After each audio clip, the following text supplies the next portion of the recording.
In this video, we're stacking the ice fishing fish finder vs flasher for ice fishing. These two pieces of fishing technology are totally different in terms of function and appearance, but they essentially do the same thing. They both help you find fish in different ways. I've used both of these quite a bit, and it's like comparing apples to oranges. The main goal of this video is to help understand how they differ and how they are the same so you can choose one that works best for you.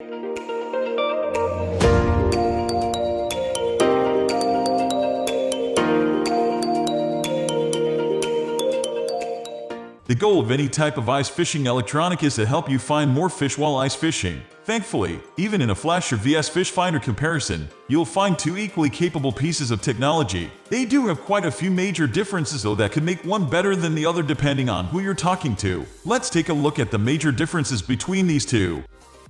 Fish finders. Fish finders do a few different things. They can use ARC technology, which is considered the most basic form of fish finding. You read everything using a backlight LCD screen, and finders display a lot of information such as digital depth range, best fishing spots, and all kinds of details about the open water. Whenever a fish appears on the chirp sonar, it's indicated with the use of an arc. The size of the arc will tell you about the size of the fish, and its location will obviously tell you how close it is to your lure. This has some advantages and disadvantages also. Fish arc technology is generally better at picking up on every little fish than some other types. It usually has a lower target separation too, which means it can pick up on a school of fish and identify it as multiple fish rather than one large fish. Ice fishing flashers. When amateur anglers look at an ice fishing flasher, they generally move on because they think it's going to be over their head, and that's not entirely true. It looks far more complicated than it is, and the technology is actually simpler and more accurate once you understand how to use it. Color flashers come with a three-color color palette, usually including green, yellow, orange, and red. These colors are used to indicate different things in the water such as vegetation, fish, and your lure. In most cases, your lure is a yellow or orange color and red indicate a fish. As the fish moves closer to your lure, the red bar will move closer to the orange bar. If it moves farther away, then the red bar will separate from the orange bar. I spoke about it briefly, but when it comes to fishing technology, having GPS and mapping is a big plus. Many premium fish finders come with mapping technology that allows you to chart locations you've been, drop pins on places you want to go again, and navigate your way around the water with GPS. When it comes to ice fishing, this takes on a whole new level because you can actually use pre-charted base maps to identify things like vegetation, submerged points, umps, drop-offs, and different changes in structure. Keep in mind that fish generally hold to the same structure whether it's cold or warm, so identifying where fish were when it was warm will help you identify where they'll be when it's cold too.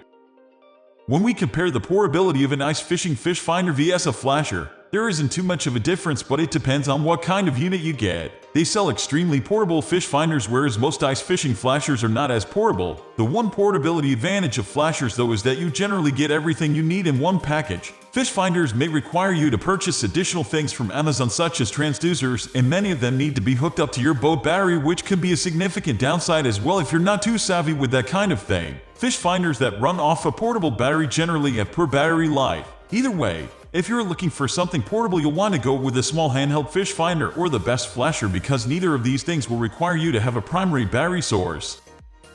Flashers are really only used for ice fishing. Fish finders can be used year-round in a variety of different situations. The reason flashers are only used for ice fishing is because the ice deucer is actually designed to read through the ice. This gives them a huge advantage in ice fishing applications because you can identify an ideal fishing location before you start drilling. I'm a fan of the ice fishing flashers that come with fish finders built in. These combos are becoming more popular. You're getting the best of both worlds and maximizing your ability to fish regardless of the situation. You'll find this feature in finders like the Humminbird Ice Helix 5.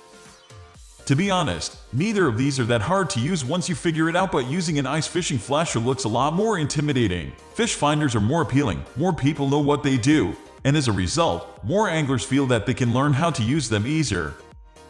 As we compare an ice fishing fish finder vs flasher, the main thing that people ask me is when they should use one over the other. There isn't a right or wrong answer to this, but the simple answer is, use a fish finder when the water is flowing. You can use a fish finder on ice, but you can't use a flasher off the ice. The best choice you can make is investing in an ice transducer for ice fishing sonar if you want to use the fish finder on the ice. This will enable you to get a more accurate reading because they are designed for colder weather and you can read directly through the ice. Keep in mind that reading through ice is not always a guarantee. It won't work 100% of the time. Wet the ice, make sure it's clear, and ensure that there isn't any air trapped between the ice and the transducer.